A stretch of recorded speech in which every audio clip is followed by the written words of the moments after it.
Hello, I'm Laquessa Burak. Welcome to BBC News. There's been gunfire and explosions in Sudan's capital, Khartoum, as the Sudanese army clashes with paramilitary forces. Witnesses report the fighting is close to the army headquarters in the centre of the city. Smoke has been seen rising from Khartoum airport, and there are reports of clashes near the presidential palace. The two sides are in dispute over who governs the country. Now, Sudan has been run by the military since a coup in 2021. International leaders have urged the two sides to rethink talks and work towards returning the country to civilian rule. The US Secretary of State, Antony Blinken, described the situation as fragile and suggested forces opposed to a return to civilian rule were responsible for the fighting. Now, we just want to show you some pictures. This is what happened earlier on Sudanese state television. The newsreader can be seen briefly appearing, talking about the clashes, but then listen to what happens next. إلا أننا في داخل الهيئة العامة للإذاعة والتلفزيون في تلفزيون السودان وفي الإذاعة السودانية الآن الأحوال هادئة ونحاول أن نتواصل مع بعض المحللين لنقف على أبعاد ما يحدث الآن وما نستمع. That was actually gunshots that could be heard outside as the newsreader was speaking. Picture goes to blank and it freezes, and the broadcast was suddenly cut off. So, what is causing the tension in Sudan? Well, at the centre of the dispute are the Rapid Support Forces. Now, this is a paramilitary group headed by General Mohammed Hamdan Dagalo, effectively the country's deputy leader. As part of Sudan's transition to civilian rule, the Rapid Support Forces were meant to be integrated into the army, but there's now a standoff between the RSF and the head of the army, General Abdel Fattah al-Burhan, over the timetable for the change, and then, of course, who will be in charge. Our Africa correspondent, Emmanuel Gunza, has the latest. Yes, indeed, this is quite an escalation of what we've seen over the last few weeks. The military, both factions, the National Army and the Rapid Support Forces, were part of the negotiations that were ongoing to form a civilian government. They've thrice missed that deadline. And then last week, towards the end of the week, we saw quite a bit of movement of RSF, Rapid Support Forces, taking their military vehicles, armored vehicles, into the capital and into a town in the north of Meroe, just quite near military base, and this seems to what has triggered this latest fighting. And we do know the situation remains very fluid, with both sides do claim they're in control of key installations, including the presidential palace and the airport, and the fighting is continuing. We've been talking to people who've said they're taking shelter inside their houses because this fighting is just happening quite in urban residential areas. Emmanuel, I wonder if you could give us some context to the situation that we have at the moment. How is it that this paramilitary force was set up, and why now are they at loggerheads with the government, their allies? Well, the Rapid Support Forces was formed around 2013, and particularly it was operating in the Darfur region. And during that time, they were accused of committing many atrocities.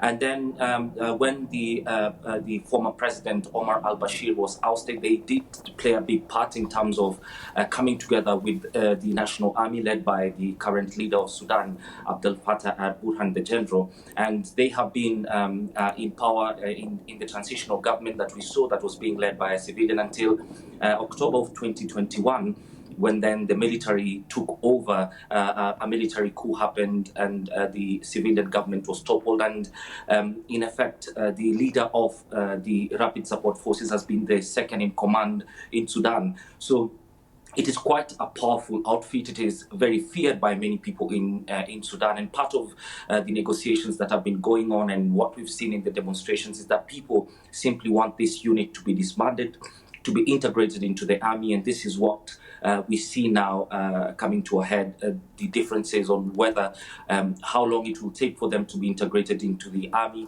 and also who will be heading the unified military unit. Emmanuel, this is often the case when a country attempts to transition from military to civilian rule. How ingrained is the military in Sudanese society?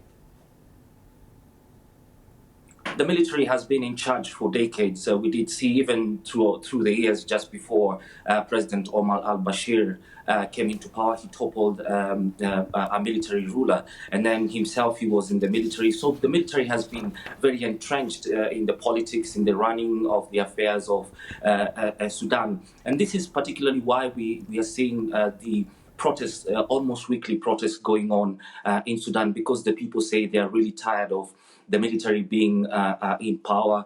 The demonstrations that we've seen, even just last week, they've been calling on the military to immediately cede power to a civilian group and go back to their army barracks. There is a lot of talks ongoing about the restructuring of the military because they are entrenched not just in the politics but also in the running of the economic affairs of the country, and therefore the reason why there is so much concern and so much push for them to leave power. And that was Emmanuel Igunza speaking to me earlier. Let's discuss this further to give us a better idea of what we currently know is going on in Sudan. Mohanad Hashim is in the BBC World Service newsroom for us. So, Mohanad, what do we know? Well, Luquesa, what we know this afternoon is that intense fighting is taking place in the Sudanese capital, Khartoum, and of course Sudan, which is located in Northeast Africa, has been experiencing a lot of tension in the past few days. What we know is that the fighting started in southern Khartoum, in this area here. And if I can take you in through the map, you can see that there is the airport. The fighting started south of Khartoum and then quickly took place in the airport when a convoy of RSF was seen driven down the runway. They opened fire at in several areas in Al Manshia district here, and then near the Republican Palace somewhere around here. The fighting has been going on. It's been reported that is fighting also across the river in Omdurman on the other side, where that clip you played from the radio and television is, which is based across here. All these firefights that are taking place in and around Khartoum are giving us a very conflicting picture, because on one side you have the RSF putting out statements throughout their social media channels saying that they're in control of key strategic places like the airport and the Republican Palace and the radio and television. On the other hand, you have the Sudanese armed forces that have also been issuing statements in the last couple of hours saying that they are in control. The commander of the Rapid Support Forces, General Mohammed Hamdan Dagalo, gave a very strange telephone interview to the Qatari-owned Al Jazeera TV, where he accused the commander of the military, General Abdel Fattah al-Burhan, of being a traitor and a dog, and vowed that the fight will continue. On the other side, the military have been releasing footage showing General Abdel Fattah al-Burhan flanked by another senior army officer, General Kabashi, in what appears as a situation room, looking at footage and videos of how this operation has been going. Now, I've spoken to people who were stranded in that airport when the RSF came. A lot of people were stuck in some of the airport halls while the firing was going on. We have seen footage on social media of destroyed aircraft on the airport's runway. So at the moment, it's a very volatile situation, and it is not clear who's coming on top. Although we need to say that the Sudanese armed forces have a bigger personnel force. In addition, they control the Air Force, which appears to be playing a decisive role in the way that this current confrontation might go. Mohanad, thank you very much for that context. I'd briefly like to just take us out to international reaction. We've heard from the US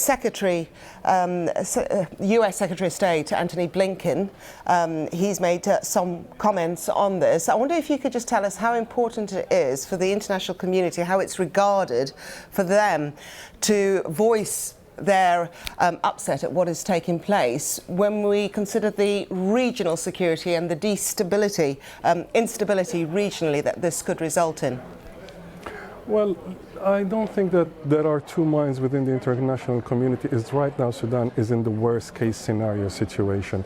This conflagration between the army and the RSF, people have warned about it for the last 4 years, since the former president Omar al-Bashir was ousted in April 2019.